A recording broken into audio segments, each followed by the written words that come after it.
The study session for September 15th, 2020 is called to order. I'm going to have Mr. Jeff Knighton start us in the Pledge of Allegiance.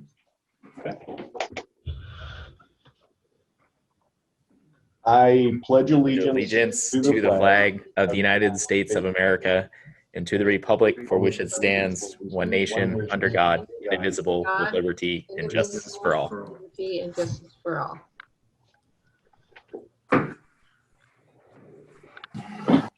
All right. Move on to the study agenda for this meeting. Finance Director Aaron B. Miller is here to discuss the status of the 2021 budget. And Very nice, Kathy. Very What nice, happened Kathy. here? Don't share your screen, Kathy. Okay, what did I do? Down at the bottom, in the middle, it says share screen. Just click off that. Click that Okay, off. I don't have one there. Show the grid? It should be red, a red button at the bottom. No, I don't have it. Let me start over here. Hold on. Just go about your business. I'll figure it out. We need Aaron to share his screen. Uh, Donna, you should be able to. You think I can do it? Yeah, you should be able to take back the controls. Okay, hey, let's Donna, take back control. stop video. Make host, allow to record, remove, report, put in waiting room. Mute, stop video, chat, rename, pin video, spotlight, make host. Oh, Kathy, you want Nice to photo, go? though. Allow to record, allow multi-pin, remove.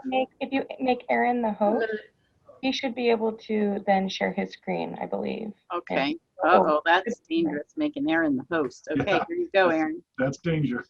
You have to give it back when you're done. Oh,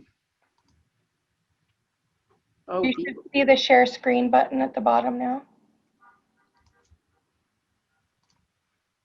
Okay, does everybody have that? Yes, I do.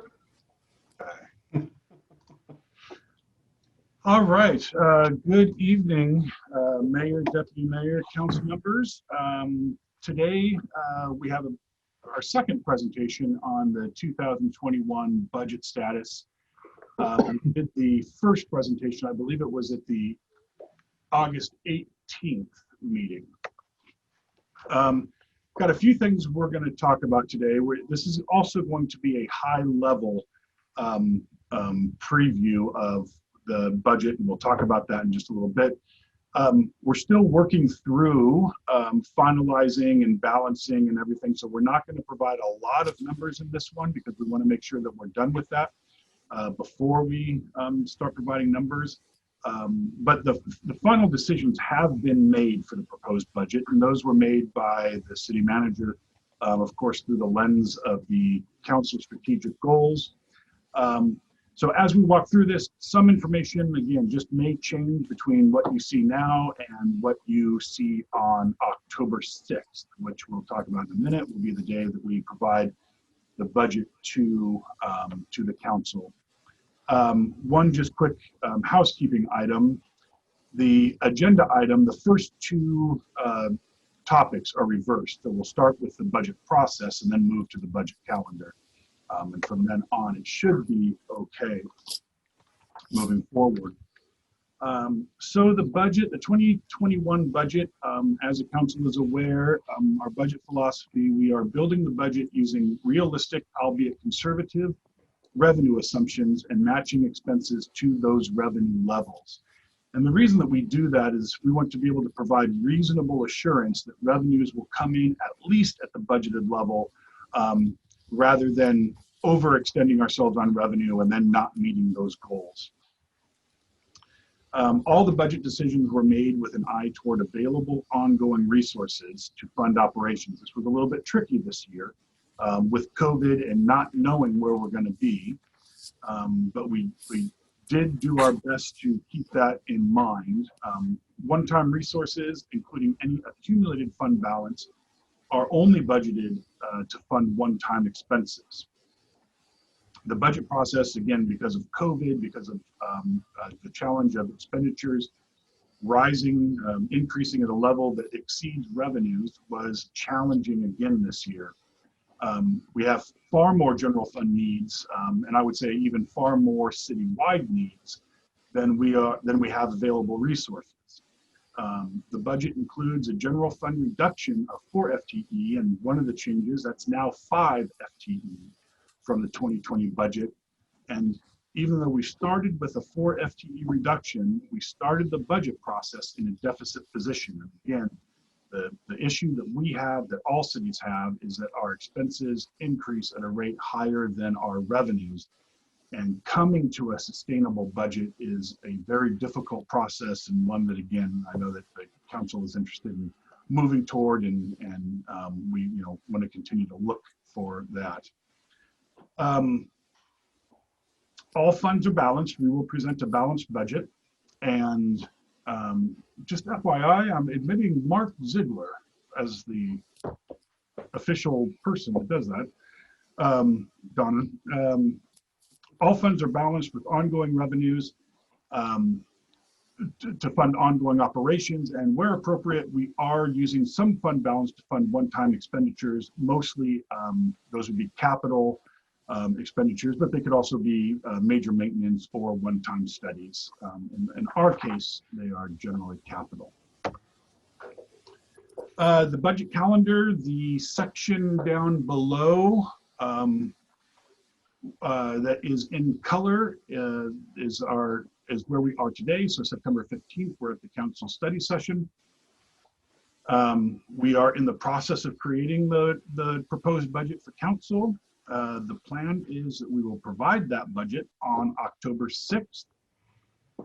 And that will, when we provide the budget on October 6th, it will be the overview section, plus it will be the department pages, which will provide a lot of detailed information. So you'll be getting quite a large packet on that day. And then we have already scheduled on the 20th of October and the 3rd of November budget study sessions. And we can certainly schedule more. We want to make sure that the council has plenty of time to look at the information in the budget, ask all the questions they need to feel comfortable moving forward. And at this time, we are hoping that we will adopt the budget on December 1st. So that's our calendar, our look moving forward. Current revenue assumptions, we talked about this a little bit back on the 18th, August 18th. And they haven't changed significantly, but there have been a few small changes. We still currently have property tax increasing at 1.15%. That's the 1% based on the state statutory maximum, plus 0.15% for new construction and delinquent penalties. We will know actual collections when the county assessor provides their valuations. Just as a side note, in a conversation with, email conversation with the county assessor, it doesn't look like we are going to be getting our preliminary numbers in the near future. So it may be that what we need to do is, when we bring the ad valorem tax ordinance to council as well as the Shelton Municipal Parks District, we will, in the ordinance, assume high. That way, when the county assessor does provide their valuations, if they're lower than what we said, we'll still get that, I don't know, how do I say it, maximum based on that lower amount. But if we create an ordinance that is too low, we will be restricted to the amount in that ordinance. And we'll talk certainly more about that when we bring those ordinances forward, but that's our thinking, at least as of today. Sales tax, we are budgeting that as the same level as our current 2020 estimates. Same for B&O, those will also be budgeted at our 2020 estimate, as well as the city and non-city utility tax. And we have our estimates that we do quarterly, so we have the June estimates. At the end of September, we'll be doing the October estimate, or at the end of September and into October, we'll be doing the third quarter estimates. to see where we are, and we'll talk about that a little bit in an upcoming slide when we deal with potentialities around COVID. Building and permitting, we're going to budget those at our 2020 estimated levels, roughly about $40,000 increase. We have removed the school resource officer contract revenue from the 2021 budget. We'll say more about that in a few slides. And the utility service revenue, we're basing any increase on fee changes, less one-time actual revenues. But in those fee changes, we're planning on only increasing those at 50% of the total fee increase. And then other revenues are assumed to be in line with current estimates. I'm gonna pause here. Oh yeah, I guess I'm sorry, I did not update the footer on these. I'm just scared myself, and I thought I was talking about the August 18th presentation, but I just did not update. So that bottom should say 15 September 2020. Labor budget, no change since we talked the last time, or very little change. Our cost of living adjustment is budgeted a 3% increase. Healthcare, we're budgeting that based on direction from the Association of Washington Cities at a 6% increase. Delta Dental, one of our 2 dental plans, is at a 3% increase, and then PERS, our retirement is budgeted at just over 0.1% increase, and that's based on state rates. All of our service contracts are budgeted at a 2.5 increase, and then all other expenses are budgeted at 2020 levels. And so, 2020 budget levels. So even with the 4 position increase, we started in a deficit position. The way that we are budgeting, again, hopefully using a conservative approach, our general fund revenues in 2020 was budgeted at $12,290,000. Right now, our revenues for 2021 are $12,200,000. So it's a decrease of $90,000 between what we had budgeted for revenue in 2020 to 2021. So even with those 4 positions reducing with these increases, we started the budget process in a deficit position. And again, just want to, that's a result of not just the city of Shelton, but all governments trying to find a sustainable budget. Budgeted FTE, want to spend, this is another slide where there have been some changes since we submitted this about 10 days ago. In the general fund, the 2020 budget column, the police, that is should be 21.5. There was a reduction of 1 position there, and that is a result of the school resource officer contract not being put forward because of not being signed by the school district. I just want to make sure everyone's aware that public safety is still the highest priority for the city manager, and the school resource officer contract funds 2.5 police positions, and we provide 3 positions to the school for that. We were able to fund still those 2 other positions that were funded, or the 1.5, I should say, that were funded by the school resource officer contract. And we were able to fund that using ongoing revenues. So we aren't violating our own rules and using one-time revenue for ongoing costs, but there was a reduction there. So the total general fund FTE is 64.95 as we move forward, and then the total city FTE would be 97.5. And we continue to try to delineate between some of the functions. And so down below, you can see that the city clerk function, used to be included, spread throughout the city council, city manager, and finance prior to 2021. We have them detailed out, and then also the human resources and information technology were in the city manager budget until 2019 when we separated those out. So there's that. City is investing significantly in capital investments. I have down a list of, I don't know, 9 or 10 here. And by the parentheses, it says significant. In my mind, it was $250,000 or more. So there are some other capital investments that you will see when we provide the budget. I won't read through all of these. And in fact, most of these, I think, will be covered by Public Works Director Harris when he goes through his capital investment plan at the meeting, so I won't bore you with that. I just will say that wanted to mention the Civic Center parking lot, the very top one at $400,000 is being funded, and of course that is backed by a grant that our legislators were able to secure for us of about $280,000. So we will come up with the balance to pay for that.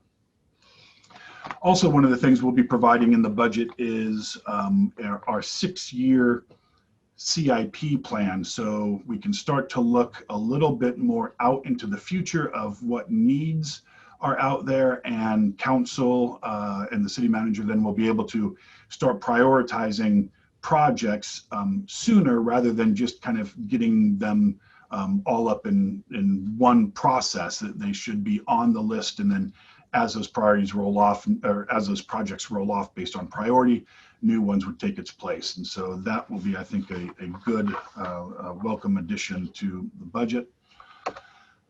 Last slide, COVID contingency. Again, through August, the city, we have not seen a significant change in revenue. We have seen some, we have seen decreases, but nothing that we would call significant at this point.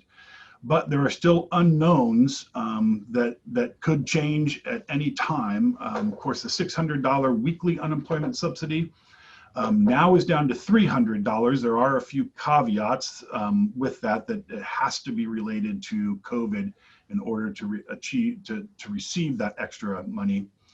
And this adds a level of complexity. You know, we've been talking, once the $600 weekly unemployment subsidy went away, that, you know, August will be a watershed view of where we think we may be going with that $600 not being available. You know, we don't want to overreact based on August numbers, because the $300 that is there now, my understanding is that it is retroactive to the beginning of August. That won't help our August numbers, but it may mean that September comes more in line. So again, that just adds a real level of complexity of when we need to be able to make changes and at which data points are we going to use to make those changes. Other issues, you know, if there will be further rollbacks from the governor's office, the continued impacts of the order banning utility shutoff for non-payment, economic changes from the November election, as well as the long-term impact on spending habits. Our plan still now, as it was in August, is that we're moving forward with our proposed 2021 budget, keeping an eye on any COVID issues that arise. And if they do, it will probably be it will likely be too late to make significant changes to the budget. So at that point, we would recommend that council go ahead and adopt the proposed budget, and but knowing full well that we would be coming forward with a supplemental in the first quarter of 2021 if we see those significant changes. So with that, I'm happy to answer any questions that you might have.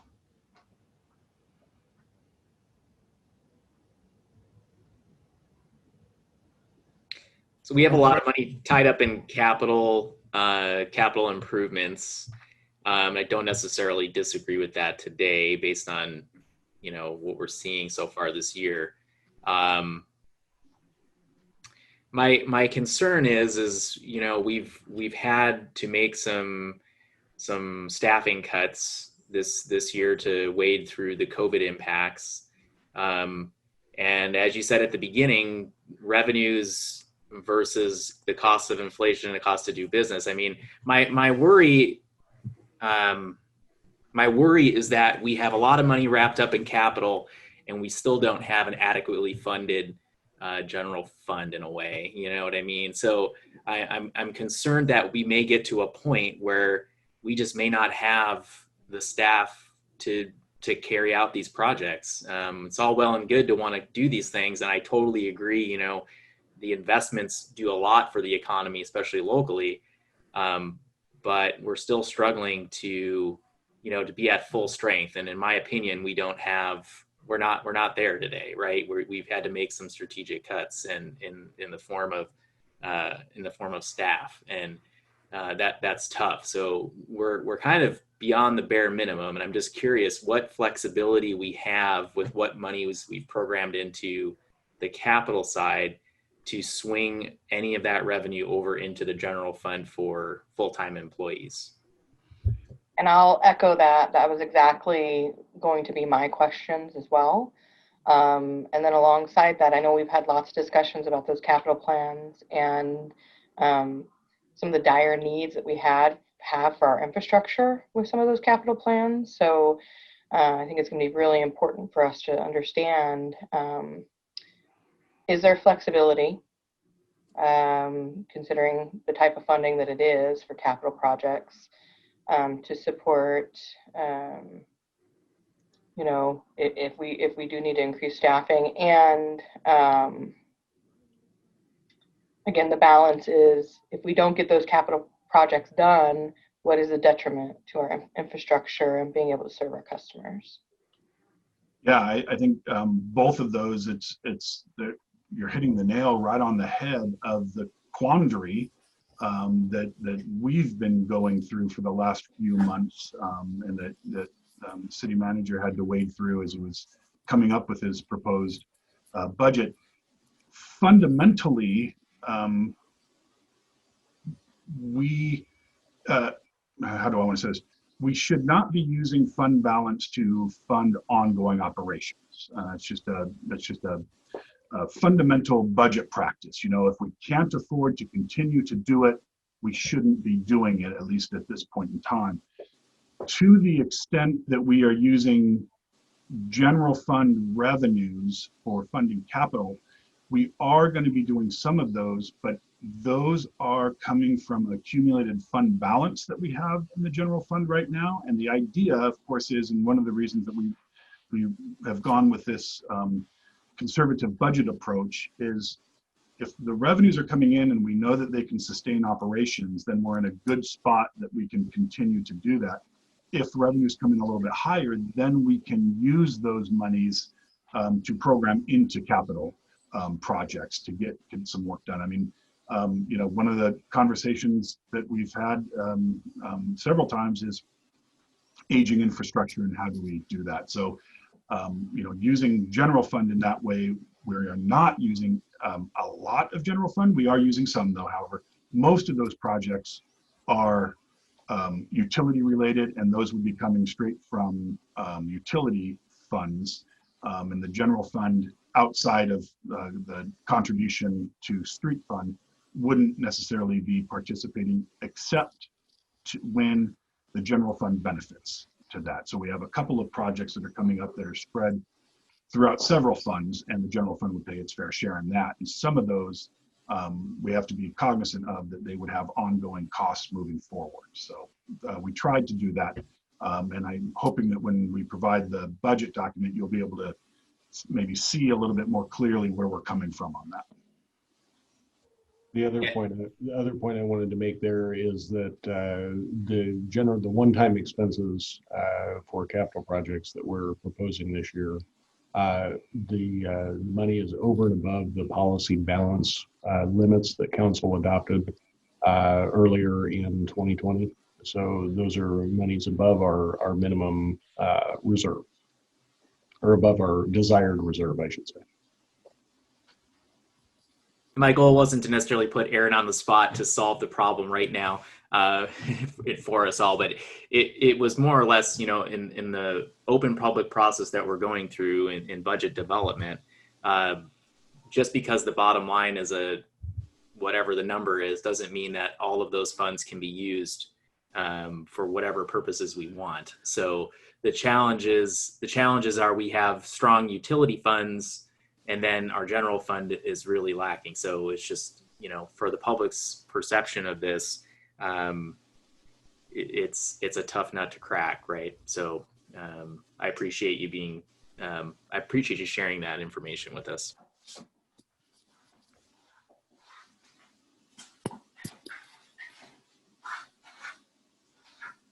Anyone else? If not, the study session is adjourned at 5:26.